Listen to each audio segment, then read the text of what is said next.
दोस्तों, आज का समाचार पत्र आपने पढ़ा होगा।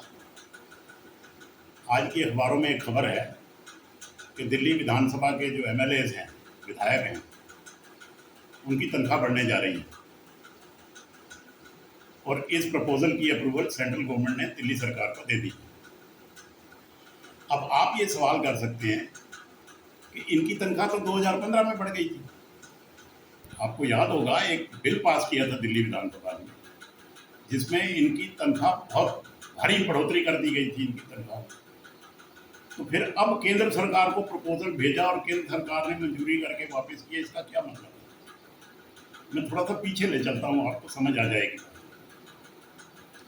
2015 में दिल्ली में एक चुनाव हुआ विधानसभा का।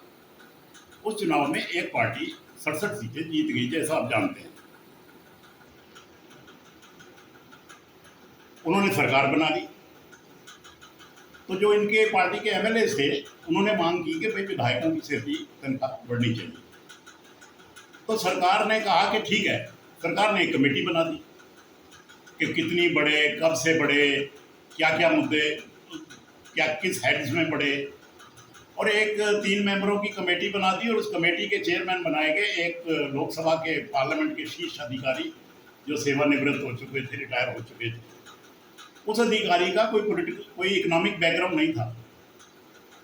वो कोई अमर्त्य सेन या डॉक्टर मनमोहन सिंह जैसे अर्थशास्त्री नहीं थे।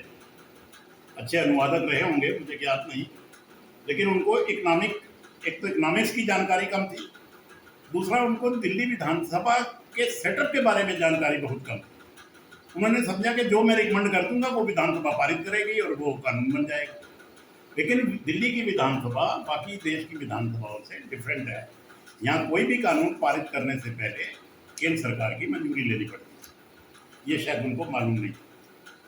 इस महोदय ने क्या किया, इन्होंने कहा भाई ठीक है, दिल्ली के विधायकों की तनख्वाह 400% बढ़ा दो। अब ये किस ग्राउंड्स पे इतना कहा, इतनी बढ़ा दो? वो खुद सरकारी कर्मचारी रहे हैं आयु भर। उनकी जब तनख्वाह बढ़ती है 2% बढ़ती है, 3% डीए बढ़ता है। लेकिन दिल्ली के विधायकों के संबंध में उन्होंने रिपोर्ट दे दी कि साहब इनकी तनख्वाह 400% बढ़ा दो। खैर, एमएलए साहब खुश हो गए, ढोल बतासे बजा दिए इन्होंने, पार्टियां कर दी और जय जय हो गई इनकी। पूरे देश की अखबारों ने लिख दिया कि दिल्ली के विधायकों की तनख्वाह कई हजार रुपए बढ़ गई है। इसके कोई एक सप्ताह के बाद मुझे राजनिवास से, दिल्ली के राजनिवास से एक फोन आया और उन्होंने कहा कि आप फौरन राजनिवास आइए, हम गाड़ी भेज रहे हैं। मैंने कहा ठीक है। तो उन्होंने गाड़ी भेजी, मैं राजनिवास पहुंच गया। मुझसे ये पूछा गया कि क्या दिल्ली सरकार ऐसा बिल पारित कर सकती है, क्योंकि राजनिवास के पास ये अनुमति के लिए आया था। उपराज्यपाल दस्तखत करेंगे तो बिल लागू होगा। तो उपराज्यपाल महोदय ने पूछा, भाई क्या ऐसा बिल दिल्ली विधानसभा पारित कर सकती है? मैंने कहा भाई ये तो मनी बिल है, ये तो धन विधेयक है। और एनसीटी एक्ट में जो दिल्ली पर लागू होता है, उसमें स्पष्ट प्रावधान है कि यदि कोई ऐसा विधेयक है जिसको पारित करने के बाद दिल्ली सरकार को कंसोलिडेटेड फंड ऑफ दिल्ली से एडिशनल पैसा विड्रा करना पड़ेगा, तो ऐसा बिल तो दिल्ली सरकार पारित कर सकती है विधानसभा, लेकिन केंद्र की पूर्व अनुमति के बाद। और मैंने राजनिवास से पूछा कि क्या पूर्व अनुमति ली गई?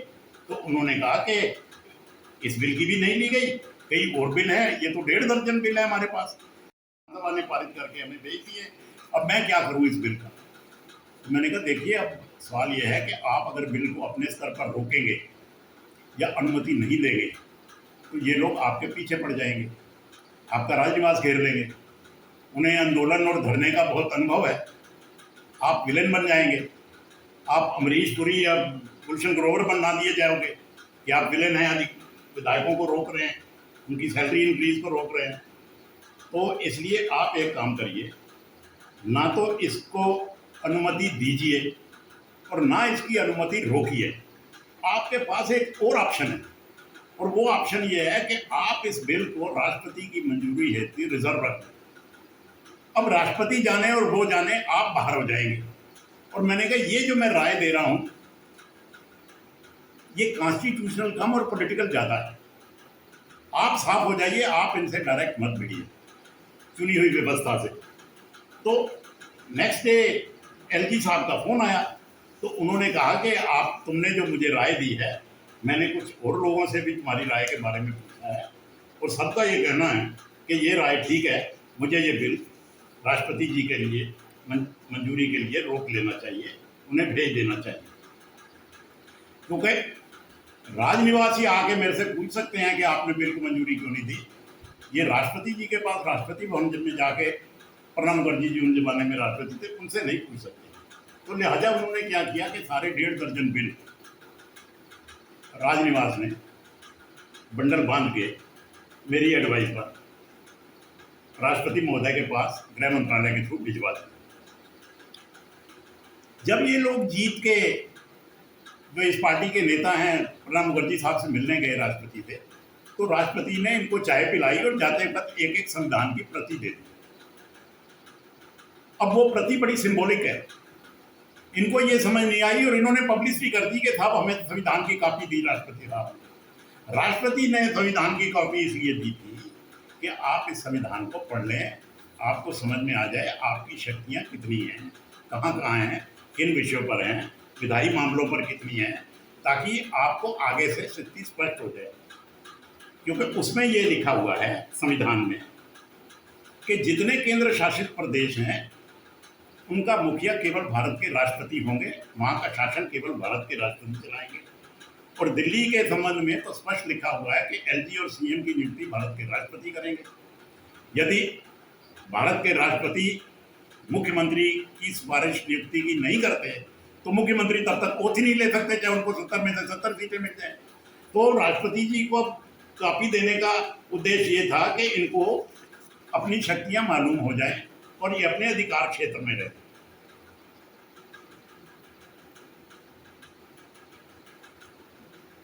अब उपराज्यपाल जी का अगले दिन मुझे फोन आया और उन्होंने कहा भाई तुमने जो राय दी है मैंने कंफर्म की है, तुम्हारी राय बिल्कुल ठीक है। कुछ एक्सपर्ट्स ने भी मुझे कहा है कि जो राय तुम्हें दी गई है वो ठीक दी गई।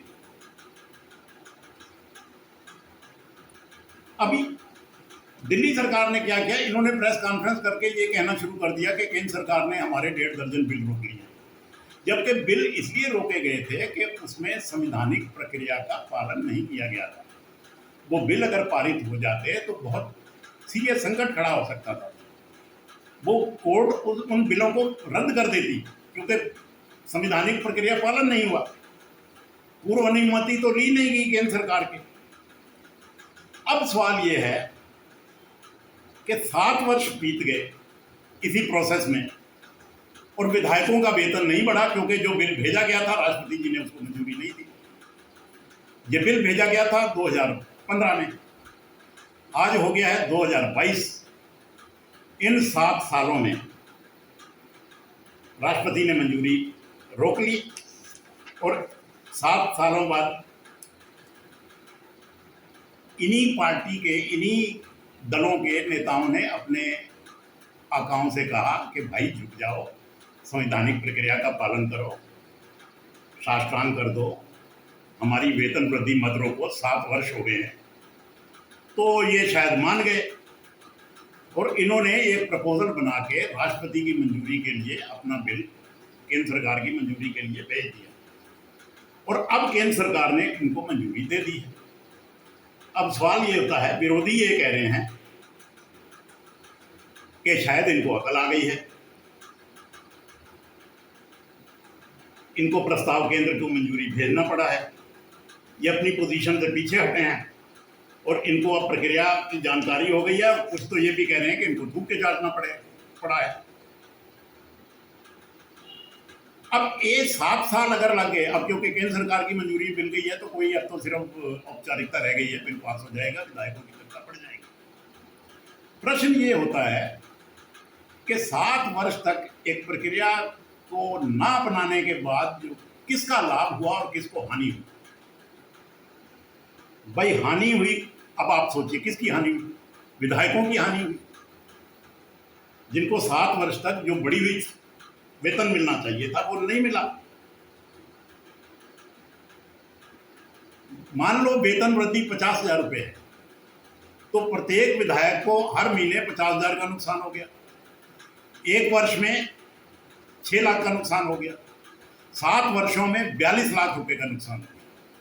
यानी यदि प्रक्रिया फॉलो की जाती, प्रत्येक विधायक के पास इस टाइम 42 लाख रुपया होता, जो लीगल है, जो वाइट है, जो उनका अधिकार था, और वो उनको इस वजह से वो 42 लाख रुपए से महरूम रह गए। प्रत्येक विधायक 42 लाख रुपया नुकसान खा रहा है अपना। दूसरी बात यह है कि जनता को क्या मिला? हाँ, जनता को थोड़ा सा फायदा ये मिला है कि दिल्ली सरकार की तिजोरी से जो जनता पैसा भरती है, 42 लाख रुपए नहीं निकले, विधायकों में नहीं बटे, दिल्ली की जनता को ये फायदा हो गया। ठीक है। अब मैं एक थोड़ा डिफरेंट विषय पे आना चाहता हूं कि ना केवल ये विधायक बल्कि सांसद भी और पूरे देश के विधायक, जितने पॉलिटिकल लोग हैं चुने हुए, ये जब चाहे अपनी तनख्वाह बढ़ा लेते हैं, इन पर कोई नियम ही लागू नहीं होता है। और उसका परिणाम ये हुआ है कि विधानमंडलों और संसद की गरिमा गिरी है, उनका डिक्लाइन हो गया लेजिस्लेचर पर, उनकी प्रतिष्ठा पे आंच आई है।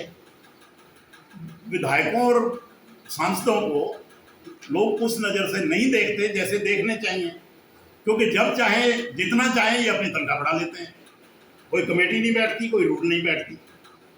समाचार पत्रों में क्या प्रकाशित करते हैं कि जी विधायक की तनख्वाह 12,000 थी, अब ये 20,000 हो गई है। अरे भाई, विधायक की तनख्वाह कब 12,000 थी? 12,000 बेसिक पे बोलते हैं, उसके ऊपर जो अनगिनत भत्ते हैं, सेक्रेटेरियल अलाउंस है, ट्यूटोरियल अलाउंस है, ये फलाना अलाउंस है, ये गाड़ी अलाउंस है, ये टेलीफोन अलाउंस है, ये बिजली अलाउंस है, ये डाटा एंट्री ऑपरेटर का धन है, ये कॉन्स्टिट्यूंसी वगैरह का, ये दफ्तर बनाने का, ये पीए रखने का, ये बहुत सारे अलाउंस हैं। और ये पॉलिटिकल लोग बहुत चतुर हैं, ये अपनी तनख्वाह जितनी कम से कम रख सकते हैं उतनी रखते हैं, बाकी वो 10, 15, 20 अलाउंस रख लेते हैं। इस साइड में 50,000, इस साइड में 30,000, इसमें उसको नहीं गिरेंगे। ये कह रहे हैं 12,000 तनख्वाह थी। अरे भाई, तनख्वाह कहाँ 12 थी? आपकी तो 2 लाख रुपए तनख्वाह थी। 12,000 तो नियमित है ना, भत्ते भी तो मिलाइए जो आपको मिलते हैं। तो कुल मिला के जो ये वेतन बढ़ा लेते हैं सांसद और विधायक, इस प्रक्रिया पे कहीं ना कहीं रोक लगनी चाहिए। यहाँ मैं आपको एक खबर बता दूं, अभी तक किसी विधानमंडल ने या किसी संसद ने ऐसा नहीं हुआ कि अपनी तनख्वाह कम की जो उनको मिलती है। लेकिन संविधान सभा में जब संविधान बना था, उसमें एक वाकया मेरी नज़र में आया है।